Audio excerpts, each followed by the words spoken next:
இப்போ நம்ம அவரைக்காய் பொரியல் எப்படி செய்யலாம் பார்க்கலாம் வாங்க. நான் பட்டை அவரைக்காய் எடுத்துருக்கேன். இன்றைக்கி அவரைக்காய் நல்லா குட்டி குட்டியாக நறுக்கி எடுத்து வச்சுருக்கேன். ஒரு வடை சட்டியில் எண்ணெய் விட்டு கடுகு 1 ஸ்பூன், கடலைப்பருப்பு 1/2 ஸ்பூன் போட்டு நல்லா பொரிச்சுக்கோங்க. கருவேப்பிலை கொஞ்சம் போட்டுக்கோங்க. பெரிய நறுக்கி போட்டுக்கோங்க. வெங்காயம் நல்லா வதங்கினப்போ 2 தக்காளி நறுக்கி போட்டுக்கோங்க. போட்டதுக்கப்புறம் அவரைக்காய் குட்டி குட்டி நறுக்கி இதில் போட்டுக்கோங்க. அவரைக்காய் நல்லா வதக்கி விடுங்க. கொஞ்சம் காய் வதங்கிறதுக்கு உப்பு போட்டுக்கோங்க தேவையான அளவு.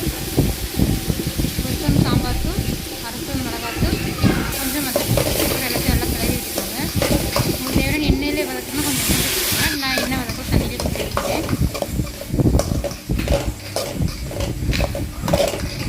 தண்ணி ஊற்றி நல்லா வதக்கி சுண்டுற அளவுக்கு வதக்கி எடுத்துக்கிட்டேன். இப்போ தேங்காய் பூ 2 ஸ்பூன்